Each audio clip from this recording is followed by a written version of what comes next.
요즘 계속해서 무더위가 계속 이어지고 있죠. 여러분 여름에는 어떠세요? 여름에 옷 입는 게 다른 계절에 비해서 여러분 여름철에 옷 입는 게 좀 어떠세요? 어, 편하고 좋으세요? 아니면 조금 더 불편하고 그러세요? 네, 불편해요. 네. 그냥 쉽게 생각하면 여름에 뭐 이렇게 옷을 많이 입지 않아도 되니까 간편하게 뭐 티셔츠나 뭐 남방이나 여기에 반바지 같은 거 입고 뭐 그렇게 하면 옷 입는 게 편할 것 같다 이렇게 생각이 되는데 사실은 여름철에 옷 입는 게 더 불편하고 더 신경도 많이 쓰이고 그렇죠. 근데 가만히 요즘 보면 다른 사람 별로 신경 안 쓰고 이렇게 옷 입는 사람들이 너무 많은 것 같아요. 이렇게 보면 뭐 이렇게 보기에도 좀 민망하게 이렇게 뭐 얇은 이렇게 나시티라든지 아니면 뭐 레깅스 여자분들 레깅스 같은 거 많이 입는데 레깅스 같은 거 이렇게 입고 이렇게 막 다니는 분들이 참 많아요. 예, 근데 그리고 보기에 보면 좀 민망하기도 하고 또 남자분들은 예전에는 또 좀 안 그랬는데 요즘은 문신하는 사람들 참 많아요. 문신이라고 하기도 하고 뭐 타투 아니면 뭐 이렇게 뭐 뭐라 그래요? 이제 이렇게 팔 같은데 다리 같은데 이렇게 뭘 새기는 분들이 많은데 그게 이제 여름철 되니까 이렇게 얇은 옷만 입고 뭐 짧은 옷만 입으니까 팔다리가 이렇게 다 드러나잖아요. 남자분들 같은 경우에는 꼭 옷 입은 것 같이 옷 입은 것처럼 그렇게 이렇게 이제 문신을 많이 하는 그런 사람들도 있고 그렇습니다. 요즘은 뭐 개성 시대라고 해서 다른 사람 별로 신경 안 쓴다. 나만 좋으면 된다. 나만 편하면 된다. 사람들이 이제 그런 생각을 가지고 옷도 입고 뭐 그러는 것 같긴 한데 아무리 그렇다 할지라도 너무 선정적이라든지 다른 사람들에게 혐오감을 주거나 혹은 뭐 좀 불편함을 주는 눈살을 찌푸리는 그런 옷은 좀 삼가해야 하지 않는가 이런 생각을 해보게 됩니다. 여러분 옷은 때에 맞게 그리고 장소에 맞게 입어야 한다고 저는 생각을 합니다. 레깅스 같은 거는 주로 그냥 운동할 때, 그죠? 운동할 때 뭐 요가라든지 이렇게 운동할 때 입는 그런 이제 옷이라고 생각이 됩니다. 근데 요즘은 아주 평상복이 된 것 같아요. 예, 그래서 보기에도 좀 민망하고 그렇습니다. 또 이렇게 가까이에서는 보면 뭐 겨울철에도 여자분들이 또 수면 바지, 수면 옷 그런 거 입고 마트에 뭐 장 보러 오기도 하고 도대체 왜 저러나 이런 생각이 들기도 하고 그렇습니다. 여러분 그러지 마세요. 예, 수면 바지는 잠잘 때 입는 옷이지 마트에 장 보러 갈 때 입는 옷은 아니잖아요. 예, 옷은 때와 장소에 맞게 입어야 된다. 이렇게 생각이 됩니다. 제가 왜 이런 옷 얘기를 하냐면 오늘이 바로 이 본문 말씀이 제사장의 의복에 관한 그런 말씀입니다. 하나님은 아론과 그의 아들들에게 특별한 옷을 지어 입히도록 합니다. 그리고 제사장의 직분을 그 옷을 입고 제사장의 직분을 행하도록 그렇게 말씀을 하고 있습니다.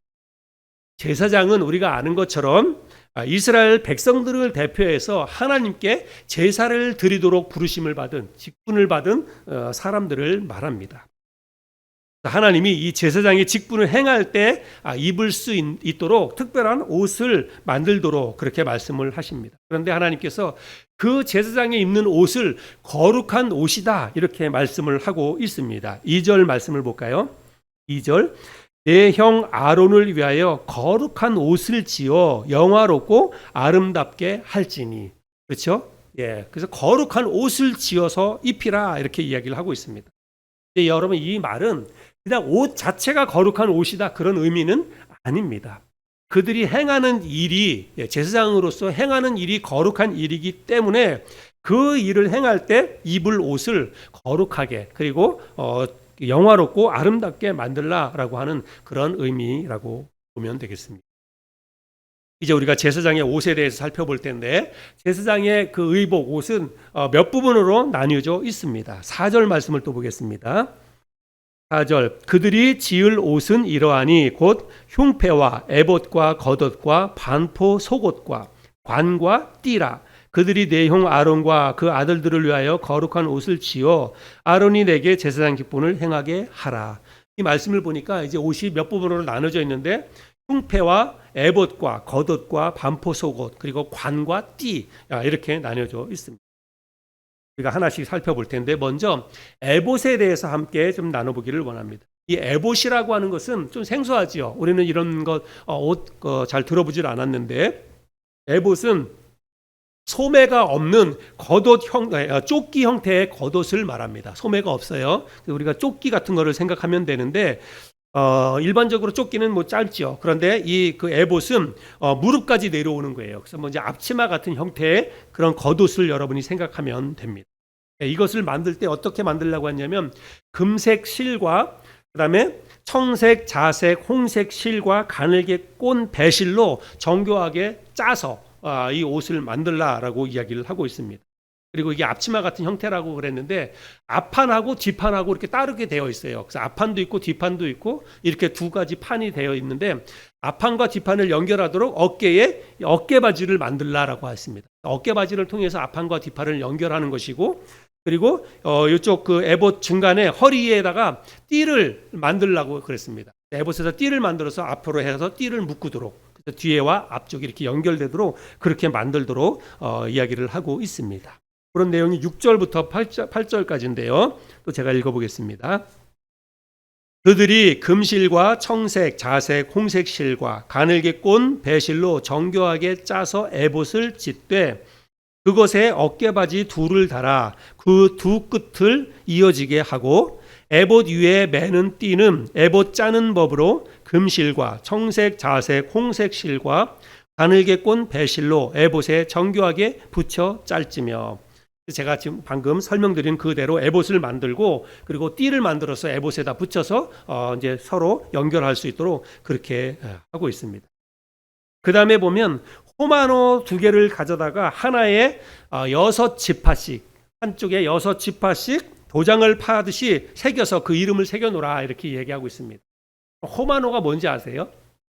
호마노가 우리는 잘 모르겠지만 호마노는 이게 그냥 보석의 일종입니다. 보석. 뭐 자수정 같은 이제 그런 보석. 옛날에 호박이라고 하는 그런 이제 보석도 있고 그랬는데 그런 보석을 생각하면 됩니다. 이런 그 호마노 2개를 가지고 한쪽에 6지파씩 이스라엘이 12지파잖아요. 6지파씩 이름을 거기다 새겨놓고 그것을 어디에다가 붙이냐면 여기 에봇의 어깨에 있는데 여기다 양쪽에 하나씩 이렇게 붙이라 이렇게 이야기를 하고 있습니다. 그런 내용이 9절부터 12절까지인데 또 9절부터 12절까지 제가 읽겠습니다. 호마노 2개를 가져다가 그 위에 이스라엘 아들들의 이름을 새기되 그들의 나이대로 6 이름을 한 보석에 나머지 6 이름은 다른 보석에 새기라. 보석을 새기는 자가 도장에 새김같이 너는 이스라엘 아들들의 이름을 그 두 보석에 새겨 금태에 물리고 그 두 보석을 에봇의 두 어깨바지에 붙여 이스라엘 아들들의 기념 보석을 삼되 아론이 여호와 앞에서 그들의 이름을 그 두 어깨에 메어서 기념이 되게 할지며. 그래서 호박에다가 이스라엘의 12지파의 이름을 새겨서 이제 제사장 그 직분을 행할 때마다 이제 그것을 보일 수 있도록 그렇게 하라 이렇게 말씀을 하고 있습니다. 그리고 이 호마노가 어깨바지에 이렇게 붙여져 있으니까 그것이 떨어지지 않도록 이렇게 사면으로 금으로 태를 만들어 두르라 이렇게 말씀하고 있습니다. 그 말씀은 또 13절과 14절인데요. 너는 금으로 태를 만들고 순금으로 노끈처럼 두 사슬을 닦고 그 따은 사슬을 그 태에 달지니라. 호마노 주변에 금태로 띠를 두르듯이 그렇게 해서 호박이 떨어지지 않도록 그렇게 붙이라라고 말씀을 하고 있습니다. 여기까지 우리가 살펴본 것이 바로 에봇입니다. 에봇은 이제 이와 같은 형태다라고 여러분 생각하시면 돼요. 자, 그 다음에 살펴볼 것은 흉패입니다. 흉패는 가슴에 붙이는 이제 패 혹은 뭐 판 이렇게 생각하면 됩니다. 가슴에 붙이는 이 판인데 이것도 어떻게 만드냐면 이것도 역시 에봇과 마찬가지로 금실과 청색, 자색, 홍색 실과 가늘게 꼰 배실을 정교하게 수놓아서 이 흉패를 만들도록 그렇게 말씀하고 있습니다. 근데 이 흉패는 사이즈가 그렇게 크지 않아요. 그 길이와 너비가 각각 한 뼘씩. 뭐 뼘마다 좀 차이가 있긴 하지만 하여간 길이와 넓이가 한 뼘씩 그만한 사각형 형태의 요 흉패를 만들어서 띠를 해가지고 이제 그 에봇에 붙이도록 그렇게 말씀을 하고 있습니다. 그런 내용은 15절, 16절인데요. 15절, 16절도 또 제가 읽겠습니다. 너는 판결 흉패를 에봇 짜는 방법으로 금실과 청색, 자색, 홍색 실과 가늘게 꼰 배실로 정교하게 짜서 만들되 길이와 너비가 한 뼘씩 두 겹으로 네모 반듯하게 하고. 그래서 그런 판을 만들라라고 하는 것입니다. 그것도 어쨌거나 이게 천으로 만드는 거예요. 자, 그런데 특이한 것은 뭐냐면 이 흉패에 한 줄에 3개씩 보석을 붙이라라고 했습니다. 한 줄에 3개씩, 그리고 그런 줄이 4줄로 만들라 그랬습니다. 그러면 전체적으로 흉패에 보석이 몇 개가 들어가는 걸까요? 12개가 들어가는 거예요. 한 줄에 3개씩 해서 4줄로 해서 그 보석을 붙이라라고 이야기를 했습니다. 그래서 흉패에는 12개의 보석이 붙여지게 됩니다. 여러분, 12개의 보석을 하나님 왜 붙이라고 했을까요? 네, 이스라엘의 12지파의 이름을 보석 하나에다가 지파의 이름을 각각 새겨서 그 앞에다 붙이라고 이렇게 이야기를 했습니다. 그러니까 제사장이 입는 의복에 보면 가슴에도 이스라엘의 12지파의 이름이 새겨져 있고, 그 다음에 오른쪽 왼쪽 여기 호마노에도 이스라엘의 12지파의 이름이 새겨져 있다라고 하는 것을 알 수가 있습니다. 그런 게 17절부터 21절까지의 내용인데요. 17절부터 21절까지 또 제가 읽어보겠습니다. 그것에 4줄로 보석을 물리되 첫 줄은 홍보석, 황옥, 녹주옥이요, 둘째 줄은 석류석, 남보석, 홍만호요, 셋째 줄은 호박, 백만호, 자수정이요, 넷째 줄은 녹보석, 호만호, 벽옥으로 다 금태에 물릴지니 이 보석들은 이스라엘 아들들의 이름대로 12이라 보석마다 12지파에 한 이름씩 도장을 새기는 법으로 새기고, 그래서 흉패에 이스라엘의 12지파의 이름을 새겨놓은 보석을 붙이라라고 말하고 있습니다. 그리고 나서 순금을 또 노끈처럼 따서 흉패와 에봇을 서로 연결하도록 그렇게 하고 있습니다. 이제 흉패를 만들었어요. 근데 흉패를 이제 에봇에다가 붙여야 돼요. 근데 흉패에는 이제 이렇게 띠가 이렇게 이제 있는 것이고, 그 띠를 해가지고 에봇에다가 붙일 때는 어떻게 하냐면 에봇 여기 어깨에다가 금고리 2를 만들고, 아래쪽에도 금고리 2를 만들고, 그 금고리에다가 이제 꿰어서 이제 이제 금으로 노끈처럼 이렇게 땄다라고 하는 걸 이렇게 꼰다라고 하는 말이에요. 그래서 금으로 이렇게, 여러분 뭘 생각하면 되냐면 목걸이 같이 금 체인으로 되어 있는 거 있잖아요. 체인. 그런 형태로 체인으로 만들어서 고리에다가 꿰어서 흉패를 에봇에다가 붙이라 이렇게 말씀을 한 겁니다. 자, 제가 설명을 드리는데 여러분들 거기 머리에 좀 상상이 될지 모르겠는데, 아무튼 이제 그렇게 하라고 하나님 말씀을 하고 있습니다. 이 말씀은 22절부터 28절까지인데 이 말씀은 우리 자매님 좀 한번 읽어주시면 감사하겠습니다. 22절부터 28절까지. 순금으로 노끈처럼 따은 사슬을 흉패 위에 붙이고, 또 금고리 2를 만들어 흉패 위 곧 흉패 2 끝에 그 2고리를 달고, 따은 2금 사슬로 흉패 2 끝 2고리에 꿰어 매고, 2 따은 사슬의 다른 2 끝을 에봇 앞 2 어깨바지의 금태에 매고, 또 금고리 2를 만들어 흉패 아래 양쪽 가 안쪽 곧 에봇에 닿은 곳에 달고, 또 금고리 2를 만들어 에봇 앞 2 어깨바지 아래 매는 자리 가까운 쪽 곧 정교하게 짠 띠 위쪽에 달고, 청색끈으로 흉패 고리와 에봇 고리에 꿰어 흉패로 정교하게 짠 에봇 띠 위에 붙여 떨어지지 않게 하라. 네, 합니다. 자, 그래서 이 흉패를 만들고 그거를 에봇에다가 떨어지지 않도록 다시 끈으로 묶어서 단단하게 고정하도록 그렇게 말씀을 하고 있습니다.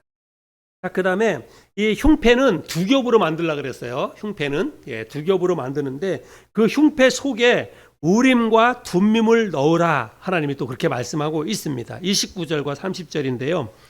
아론이 성소에 들어갈 때에는 이스라엘 아들들의 이름을 기록한 이 판결 흉패를 가슴에 붙여 여호와 앞에 영원한 기념을 삼을 것이니라. 너는 우림과 둠밈을 판결 흉패 안에 넣어 아론이 여호와 앞에 들어갈 때에 그의 가슴에 붙이게 하라.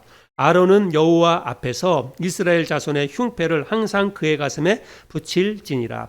흉패를 이렇게 가슴에 딱 달고 있는데 그 흉패가 이중으로 되어 있는데 그 사이에다가 뭘 넣으라고 얘기하냐면 우림과 둠밈을 거기다 두라 이렇게 말씀을 하고 있습니다. 여러분, 우림과 둠밈이 성경에 가끔 나오는데 이 우림과 둠밈이 무엇이냐면, 이 우림과 둠밈은 하나님의 뜻을 분별하기 위해서 하나님의 뜻이 무엇인가를 분별할 때 제사장이 사용하는 일종의 이제 도구라고 보시면 돼요. 그래서 이스라엘 백성들이 가끔 가다가 제비 뽑기를 하기도 하고 또 이제 이스라엘 백성들이 다윗도 그렇고 전쟁에 나갈 때 하나님 앞에 기도하지 않습니까? 하나님 이 전쟁에 나가야 됩니까? 말아야 됩니까? 이스라엘 백성들이 또 모세가 하나님 앞에서도 기도할 때 우리가 저 아말렉 족속을 쳐야 됩니까? 전쟁을 나가야 됩니까? 말아야 됩니까? 이렇게 묻잖아요. 근데 그렇게 물었을 때 하나님의 응답을 받는 그 도구가 뭐냐면 바로 우림과 둠밈이에요. 그래서 이 우림과 둠밈은 아마 이제 주사위 형태 같은 그런 돌멩이 같은 것이 될 수도 있겠고 거기다 뭘 새겨 놓는 것일 수도 있지만 제 생각에는 이렇게 뭘 새겨 놓는다고 하기보다는 색깔이 다른 것 같아요. 돌멩이가 똑같이 생긴 이제 돌멩이 두 개인데 각각 색깔이 다르다라고 생각이 됩니다. 하나는 긍정을 나타내는 돌멩이고 하나는 부정을 나타내는 돌멩이고 그래서 요 사이에다가 주머니 같은 데다 넣었다가 하나님 앞에서 하나님 우리가 이 전쟁에 나가야 됩니까 말아야 됩니까 라고 해서 기도하고 난 다음에 충분히 기도하고 난 다음에 하나님의 응답을 받을 때 제사장이 그 이제 우림과 둠밈 중에서 하나를 꺼내 드는 거예요. 하나를 꺼내 들었을 때 만약에 흰 돌이 나왔다.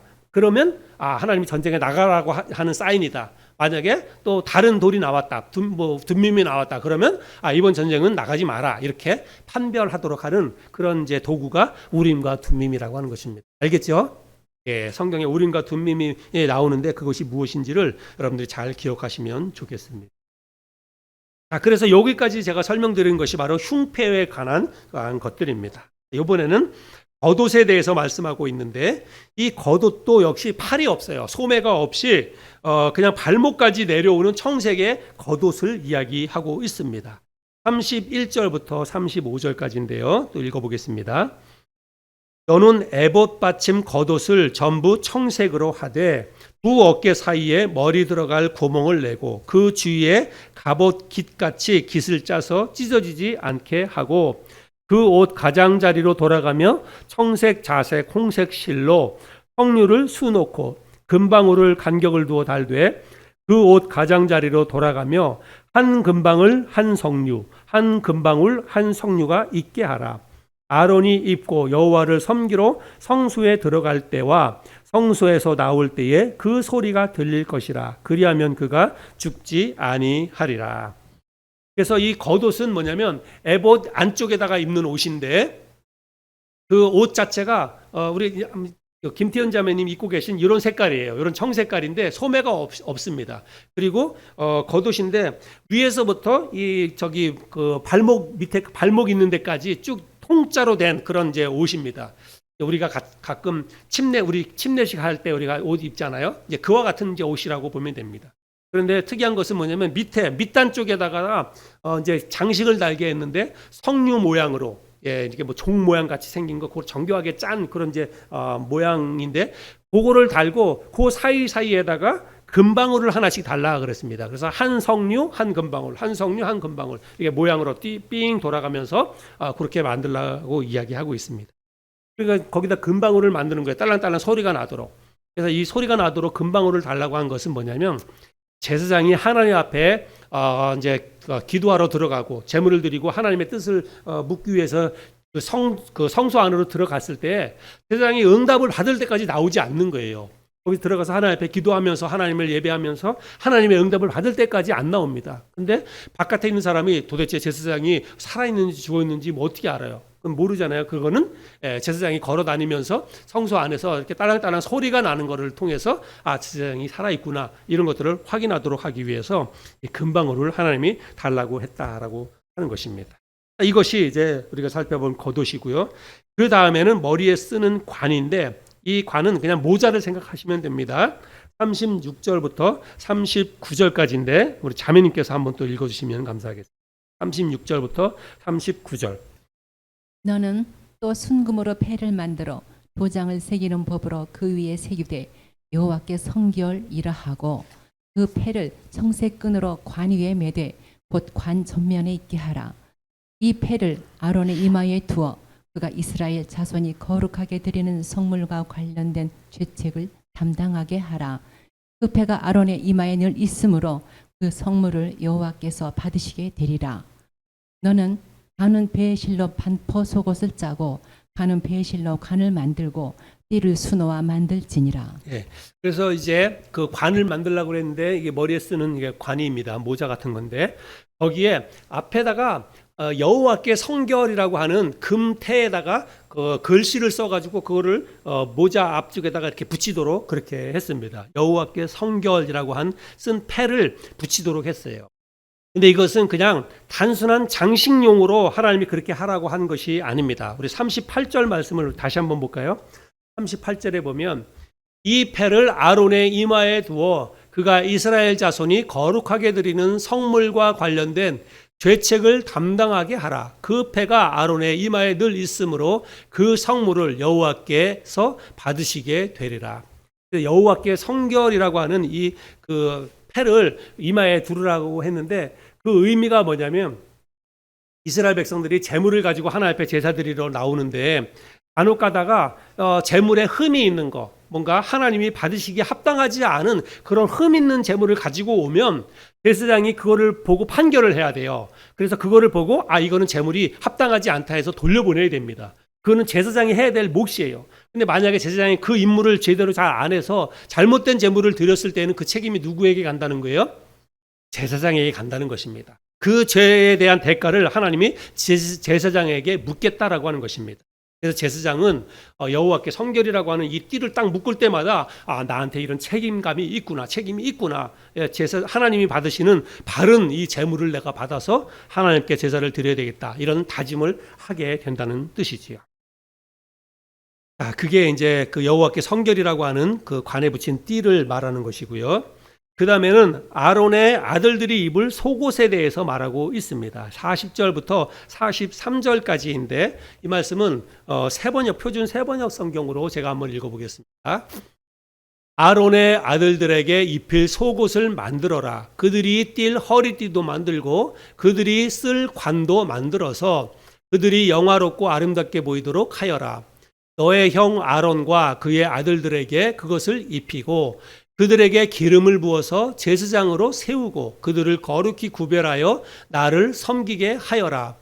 그들에게 허리에서 넓적다리까지 덮이는 속바지를 못이 실로 만들어 입히고 그들의 몸 아래를 가리게 하여라. 아론과 그의 아들들은 회막에 들어갈 때에나 성소에서 제사를 드리려고 제단으로 나아갈 때에 그것을 입어서 몸 아래를 가려야 한다. 몸 아래를 노출하는 죄를 지으면 죽는다. 이것은 그와 그의 자손이 지켜야 할 영원한 규례이다. 그래서 아론의 제사장들과 아론이 제사장 이 의복을 입을 때는 반드시 속옷을 갖춰 입도록 그렇게 말하고 있습니다. 그래서 이 속옷은 허리에서부터 아마 여기 이제 정강이 있는 데까지 이렇게 내려가는 그 속 바지를 여러분들이 생각하시면 됩니다. 그래서 그 모시로 만드는 그 속 바지를 반드시 챙겨 입도록 그렇게 말씀하고 있습니다. 왜 이 속 바지를 챙겨 입으라라고 말하고 있냐면 에봇도 그렇고 겉옷도 그렇고 사실은 통짜로 된 그냥 옷이에요. 그래서 만약에 제사장이 제단에 올라가거나 그럴 때 계단을 올라가거나 계단에서 내려올 때는 하체가 드러날 수가 있습니다. 만약에 하나님 앞에 제사를 드리는데 그렇게 하체가 드러나는 것은 그거는 경건하지 못한 거예요. 거룩하지 못한 것입니다. 하나님께서 그렇게 하지 않도록 반드시 속바지를 챙겨 입도록 하나님께서 그렇게 말씀을 하셨다는 이야기입니다. 이것이 오늘 우리가 살펴보았던 28장에 기록된 제사장의 의복입니다. 제가 설명을 하느냐고 여러분에게 설명을 드렸는데 제가 드리는 설명이나 아마 여러분들이 성경을 읽어도 이게 도대체 제사장 의복이 어떻게 생겼는지 이게 잘 머릿속에 잘 연상이 안 되리라고 생각이 됩니다. 그래서 제가 또다시 뭘 준비했겠어요? 또 영상을 준비를 했습니다. 이거를 보시면 아마 여러분들이 대충 또 물론 뭐 그 당시에 만든 의복이 반드시 꼭 이렇다라고 하는 것은 아닙니다. 그러나 아마 저럴 것이다 이렇게 생각을 하고 우리가 조금 이런 것들을 이해하기 위해서 영상을 보는 게 도움이 될 것 같아요. 한번 보여주시기 바랍니다. 너는 이스라엘 자손 중 네 형 아론과 그의 아들들 곧 아론과 아론의 아들들 나답과 아비후와 엘르아살과 이다말을 그와 함께 내게로 나오게 하여 나를 숨기는 제사장 직분을 행하게 하되 내 형 아론을 위하여 거룩한 옷을 지어 영화롭고 아름답게 할지니 너는 무릇 마음에 지혜 있는 모든 자 곧 내가 지혜로운 영으로 채운 자들에게 말하여 아론의 옷을 지어 그를 거룩하게 하여 내게 제사장 직분을 행하게 하라.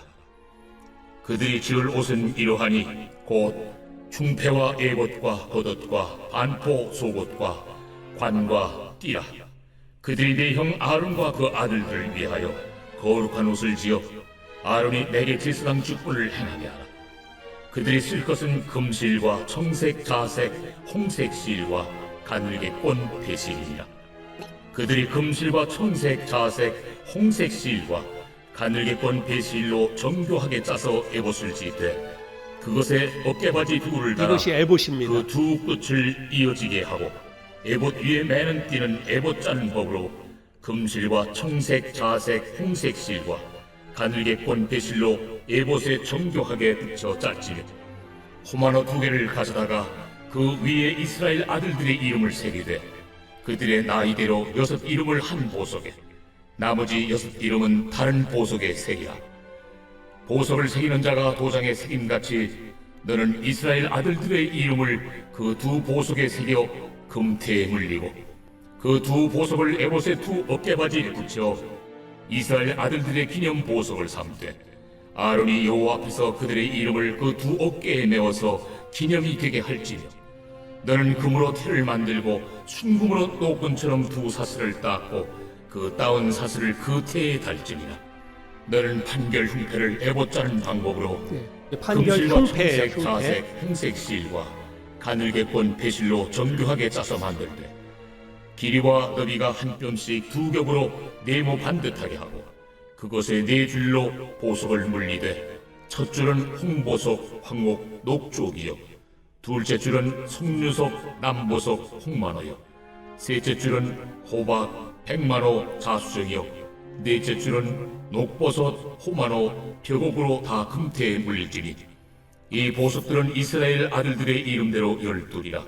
보석마다 12지파에 한 이름씩 도장을 새기는 법으로 새기고 순금으로 노끈처럼 따은 사슬을 흉패 위에 붙이고 또 금고리 2를 만들어 흉패 위 곧 흉패 위 두 끝에 그 두 고리를 달고 따온 두 금사슬로 흉패 두 끝 두 고리에 꿰어 매고 두 따온 사슬의 다른 두 끝을 에봇 앞 두 어깨바디의 금태에 매고 또 금고리 2를 만들어 흉패 아래 양쪽과 안쪽 곧 에봇에 닿은 곳에 달고 또 금고리 2를 만들어 에봇 앞 두 어깨바지 아래 매는 자리 가까운 쪽 곧 정교하게 짠 띠 위쪽에 달고 청색끈으로 흉패고리와 에봇 고리에 꿰어 흉패로 정교하게 짠 에봇 띠 위에 붙여 떨어지지 않게 하라.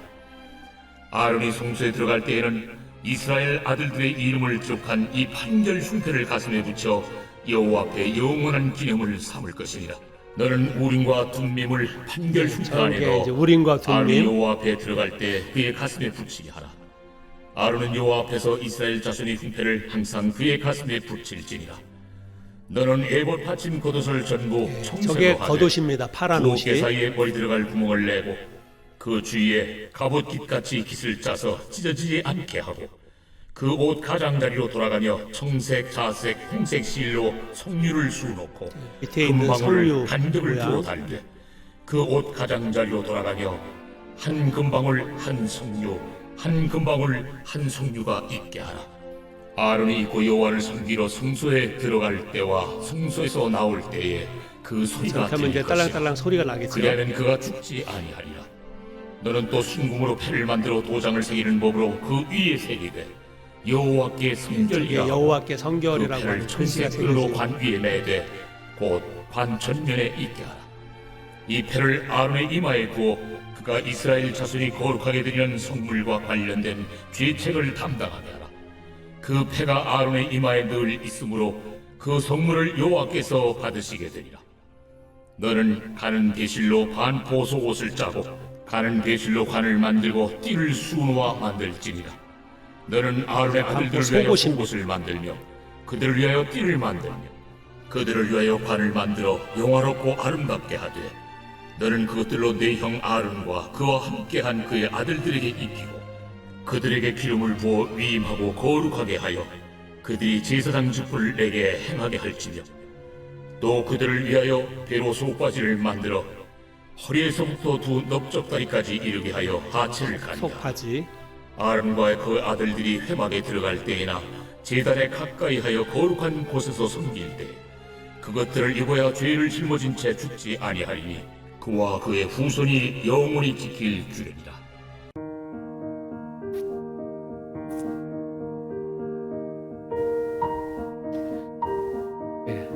이것이 제사장의 의복입니다. 대충 이렇게 그림을 보니까, 영상을 보니까 이제 조금 이해가 더 되겠죠. 하나님은 아론과 그의 아들들, 그 제사장들에게 특별한 옷을 지어서 입도록 그렇게 하셨습니다. 하나님이 제사장에게 이런 특별한 옷을 지어 입도록 한 이유가 뭘까요? 그들이 하는 일이 하나님을 예배하는 거룩한 일이기 때문에 그 옷을 지어서 입도록 그렇게 하셨다는 것입니다. 그래서 아론과 그의 아들들이 이제 저 옷을 입을 때마다 여러분 어떤 생각이 들까요? 제사장의 이 의복을 입을 때마다 그리고 또 그 옷을 입고 있는 동안에는 아마 마음가짐이 분명히 달랐을 것입니다. 평상시 하고는 그 제사장의 의복을 입고 있을 때 또 옷을 입을 때에는 그들의 마음가짐이 분명히 달랐을 것입니다. 학생들이 집에 있을 때보다 또 교복을 입을 때라든지 아니면 군인이나 경찰관이나 소방대원들이 제복을 입을 때에는 제복을 입고 있는 동안에는 마음가짐이 분명히 다릅니다. 평상시하고는 다르지요.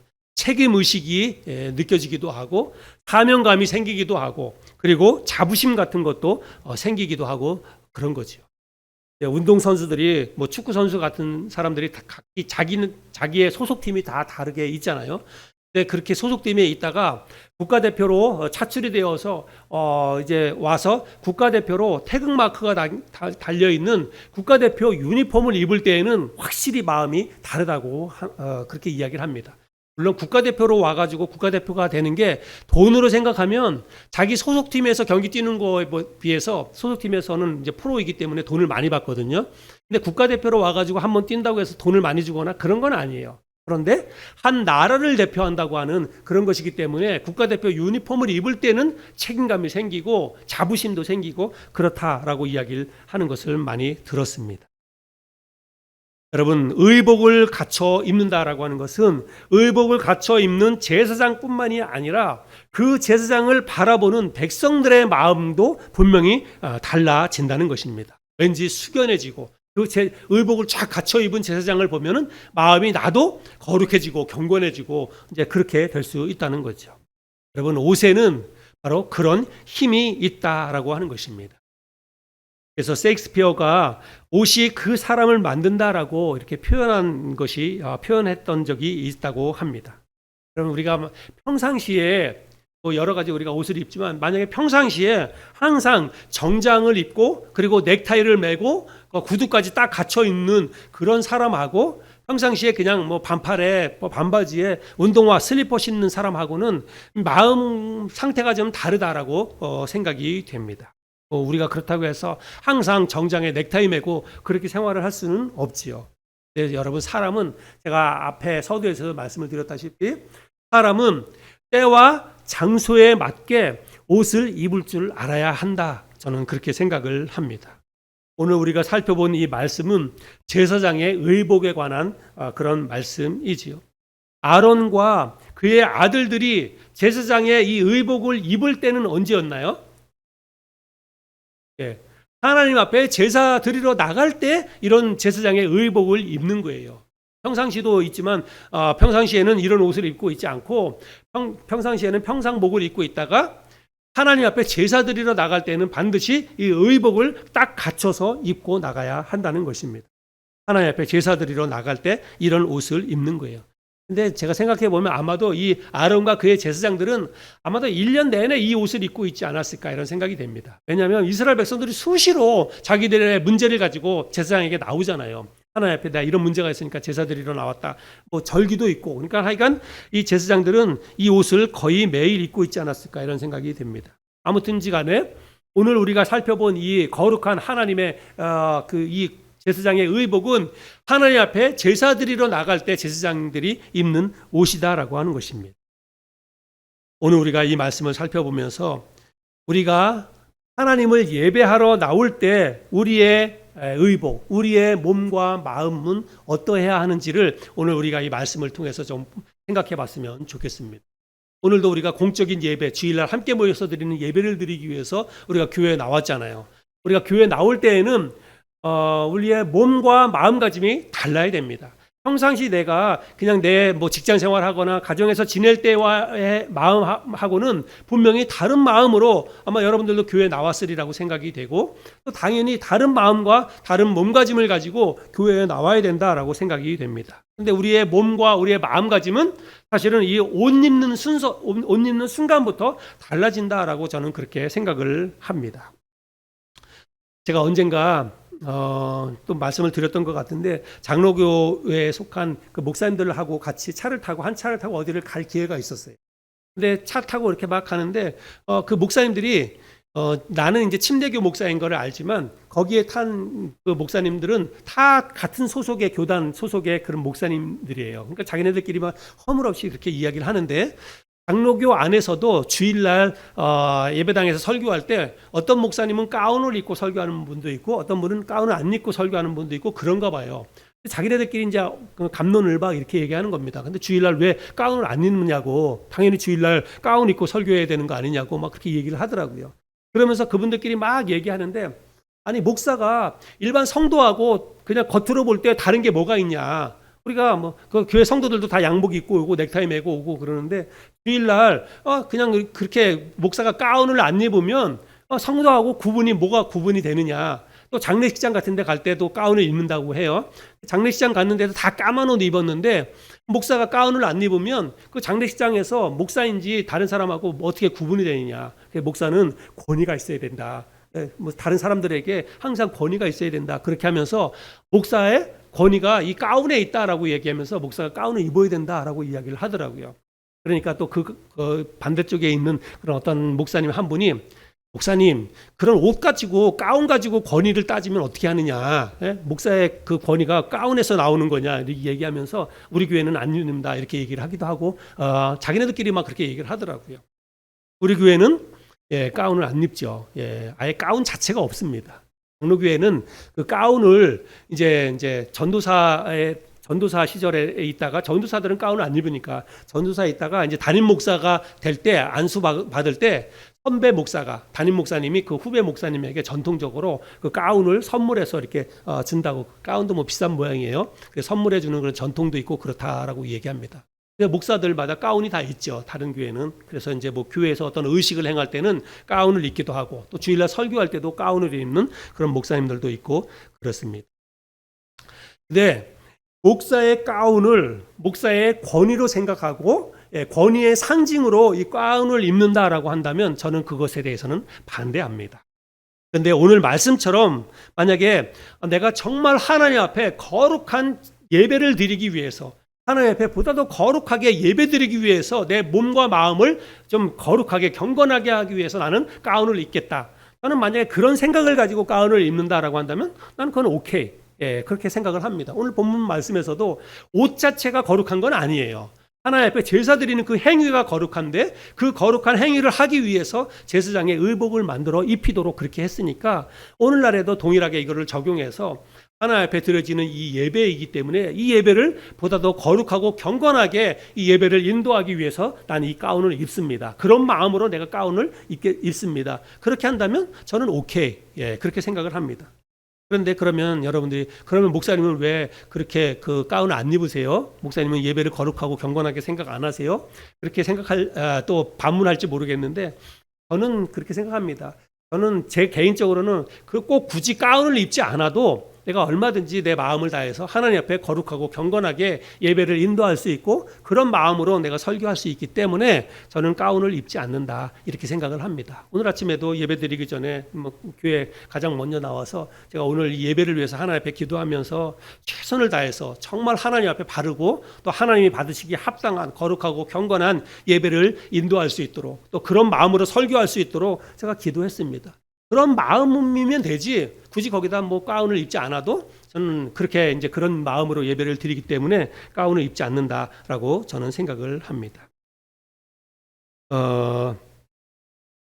앞서도 제가 얘기한 것처럼 여러분 이 옷이라고 하는 것은 사람의 마음과 생각에 미치는 영향이 결코 적지 않습니다. 내가 어떤 옷을 입느냐에 따라서 우리의 마음이 달라져요. 여러분 그렇죠?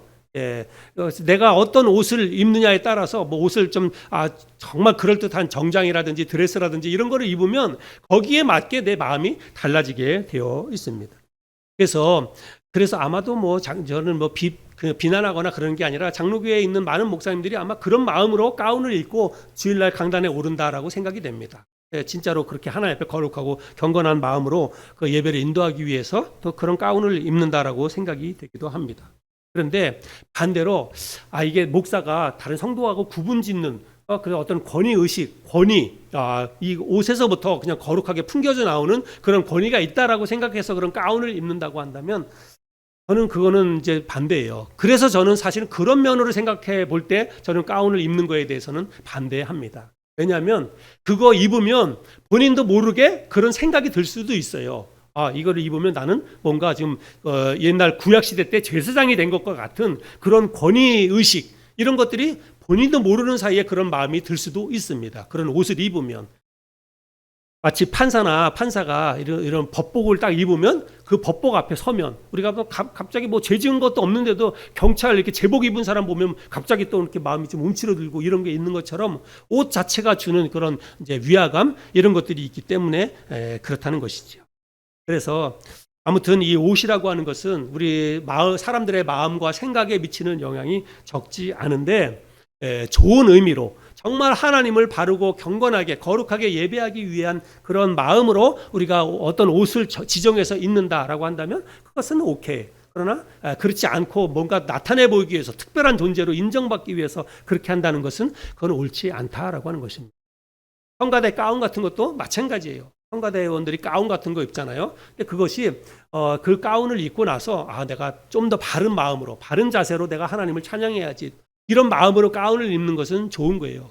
마치 성가대는 아무나 못 들어가. 거긴 진짜 노래 잘하고 정말 음악 공부하고 아니면 정말 믿음이 좋은 이런 사람들만 들어가는 곳이야라고 하고 또 그 안에 있는 사람들이 그런 의식으로 가운을 입고 주일날 가운 입고 이렇게 교회 안에 다니고 그런다는 것은 그거는 옳지 않다. 저는 그렇게 생각을 합니다. 오늘 말씀은 아무튼 제사장의 의복에 관한 말씀이지요. 1차적으로는 제사장에게 해당되는 말씀입니다. 제사장의 의복이니까. 근데 여러분 오늘날 제사장은 교회 안에 있는 목사만 제사장이 아니에요. 여러분도 다 제사장입니다. 오늘날은 구원받은 하나님의 백성들이 모두가 다 하나님 앞에서 제사장이라는 사실들을 여러분 절대로 잊지 말아야 돼요. 우리 자매님들도 다 하나님 앞에 거룩한 제사장입니다. 제가 하는 말이 아니라 성경 말씀에 그렇게 이야기하고 있습니다. 베드로전서 2장 9절 말씀인데요. 우리 같이 한번 읽어볼까요? 베드로전서 2장 9절 읽겠습니다. 시작. 그러나 너희는 택하신 족속이요 왕 같은 제사장들이요 거룩한 나라요 그의 소유가 된 백성이니 이는 너희를 어두운 데서 불러내어 그의 기이한 빛에 들어가게 하신 이에 아름다운 덕을 선포하게 하려 하심이라.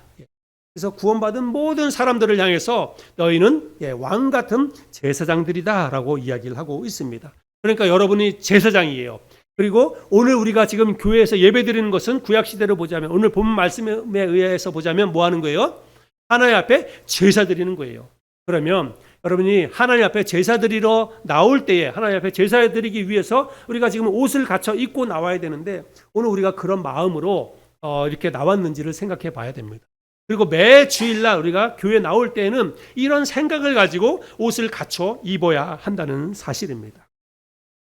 하나님을 예배하기 위해서 교회에 나올 때 여러분 어떤 옷을 입어야 돼요? 제사장의 옷을 입어야 돼요. 하나님 앞에 제사 드리러 나오는 것이기 때문에 주일날 교회 나올 때 주일날 하나님을 예배하러 나올 때는 우리가 어떤 옷을 입어야 되냐면 제사장의 의복을 입어야 한다는 사실입니다. 근데 우리들이 오늘 우리가 살펴본 28장에 기록된 제사장의 의복 우리한테 그런 의복이 있나요? 그런 의복 없어요. 그리고 그런 의복을 우리가 만들 수도 없습니다. 그런데도 불구하고 우리가 주일날 예배 나올 때는 반드시 뭘 입어야 되냐면 제사장의 의복을 입어야 돼요. 왜냐하면 내가 제사장이니까. 그리고 내가 예배 드리러 나가는 것은 하나님을 제사하는 거니까 하나님 앞에 예배 드리러 나가는 것이기 때문에 제가 서두에 말씀드렸잖아요. 우리가 옷은 때와 장소에 맞게 옷을 입어야 된다. 때와 장소에 맞게 옷을 입어야 된다라고 말씀을 드렸잖아요. 여러분 그 말이 맞는 말이잖아요. 그러면 주일날 우리가 교회에 나오는 것은 예배 드리러 나오는 거예요. 그리고 주일날 이 교회는 뭐냐면 우리가 예배 드리는 공간이라고 하는 것입니다. 그러면 때에 맞게 장소에 맞게 우리가 옷을 입어야 한다는 것입니다. 거룩하신 하나님을 예배하는 날에 거룩하신 하나님이 계신 곳에 나간다는 마음으로 우리가 옷을 입어야 한다는 것입니다. 여러분 제사장의 의복이 뭐냐? 우리가 주일날 교회 나갈 때 교회 나올 때 제사장의 의복을 입으라고 목사님이 말씀했는데 그러면 내가 입어야 될 제사장의 의복이 뭐냐? 여러분 그 옷은 어떤 딱 정해진 옷이 아닙니다. 내가 마음으로 그걸 생각해야 되는 거예요. 내가 오늘 하나님을 예배하기 위해서 하나님을 예배하는 시간에 하나님을 예배하는 곳에 간다. 이런 생각을 가지고 내가 옷을 결정을 하고 그 옷을 찾아서 입어야 한다는 것입니다. 그것이 내가 입은 제사장의 의복이에요. 그 옷이 어떤 옷이 됐든지 간에 내가 그런 마음과 그런 생각을 가지고 골라서 입은 옷이라면 그것은 합격. 그것은 제사장의 의복입니다. 그런데 주일날 교회 올 때 우리가 아무 생각 없이 이런 거 생각 안 하고 그냥 떨렁떨렁 아무 생각 없이 그냥 아무 옷이나 걸쳐서 입고 나온다. 여러분 그것은 합당하지 않아요. 그건 하나님 앞에 바른 예배의 태도가 아닙니다. 여러분 생각해 보세요. 여러분 누군가 여러분 자녀들이나 아니면 여러분 누군가 결혼식장이 있어요. 결혼식장 갈 때 여러분 아무 생각 없이 아무 옷이나 입고 가나요? 여러분 그런 분 계십니까 여기? 여러분 그렇지 않잖아요. 결혼식장 갈 때 여러분 분명히 옷을 생각하고 갖춰 입고 갑니다. 그렇죠? 장례식장 갈 때 여러분 아무 옷이나 입고 가나요? 장례식장 갈 때 아무 옷이나 입고 가는 사람 단 한 사람도 없습니다. 장례식장 갈 때는 장례식장에 맞는 장례식 때에 맞는 그 장례식 장소에 맞는 그 옷을 입고 갑니다. 어떤 사람은 까만 옷에 뭐 넥타이를 매는 사람도 있고 안 매는 사람도 있고 하지만 아무튼 장례식장에 간다라고 하는 생각을 가지고 거기에 맞는 옷을 골라서 입고 가는 거예요. 우리 자매님들도 거기에 맞는 옷을 입고 갑니다. 여러분 우리가 주일날 하나님을 예배하기 위해서 예배당에 나오는 것이 장례식장에 가는 것이나 결혼식장에 가는 것보다 못하게 우리가 그런 마음으로 나온다고 한다면 여러분 이건 너무나 잘못된 거 아닙니까? 진짜 천지우주를 만드신 창조주 하나님을 예배하는 시간에 하나님을 예배하는 그 장소에 가는데 여러분 장례식장 가는 것만 못하게 결혼식장 가는 것만 못하게 우리가 그런 생각으로 아무 생각 없이 아무 옷이나 입고 나온다고 하는 것은 여러분 이거는 있을 수 없는 일입니다. 그렇죠? 여러분 제 말이 맞아요? 틀려요? 대답해 보세요. 제 말이 맞아요? 틀려요? 맞아요. 여러분 그동안은 우리가 뭐 이런 거 잘 생각 안 했다고 한다면 오늘부터 우리 생각합시다. 제가 여러분에게 뭐 꼭 정장 차려 입고 뭐 예쁜 옷 좋은 옷 입고 오라고 하는 그런 말 아니에요. 여러분 그냥 여러분 나름대로 여러분이 생각하고 옷을 입고 오라는 것입니다. 무슨 생각이요? 내가 오늘 하나님을 예배하는 그 시간에 하나님을 예배하는 곳에 간다. 이런 생각을 하고 옷을 생각하고 결정하고 그 옷을 입고 오라는 것입니다. 그게 바로 내가 입어야 될 제사장의 옷이기 때문에 그렇다는 것입니다. 주일날 교회에 나오는 것은 살아계신 하나님을 예배하기 위해서 교회에 나오는 것입니다. 때와 장소에 맞게 여러분 우리가 옷을 입을 수 있어야 됩니다. 주일날은 하나님을 예배하는 시간이에요. 그리고 교회는 거룩하신 하나님을 함께 모여서 예배하는 장소입니다. 때와 장소에 맞게 우리가 하나님을 예배하는 그런 마음으로 그런 몸가짐으로 거룩한 옷을 결정하고 그 옷을 찾아서 입고 나와서 하나님을 예배할 수 있어야 됩니다. 그런 마음으로 우리가 옷을 입으면요 그 옷을 입는 순간부터 우리의 마음은 벌써 예배가 드려지는 거예요. 그 옷을 그렇게 옷을 골라서 신중하게 생각하고 옷을 입는 순간부터 시작해서 사실은 그날의 예배의 성패가 달라지는 거예요. 내가 어떻게 바르게 예배를 드릴 수 있는지 그거에 대한 것들이 옷 입는 순간에 이미 결정이 된다는 것입니다. 오늘 우리가 이런 말씀을 나눴어요. 그동안은 우리가 이런 걸 잘 몰라서 생각을 안 해서 우리가 그냥 신중하지 못했다고 한다면 오늘 우리가 이런 말씀을 배웠으니까 오늘 이후로는 우리가 매 주일 아침마다 우리가 교회 나오기 전에 옷 입을 때부터 우리가 머리에 생각하고 그리고 그 시간부터 하나님을 예배하는 시간이 될 수 있기를 바랍니다. 저와 여러분들이 오늘 함께 나눈 이 말씀을 잘 실천해서 하나님이 받으시기에 합당한 몸과 마음가짐을 가지고 주일날 하나님 앞에 나올 수 있는 저와 여러분이 있기를 바랍니다.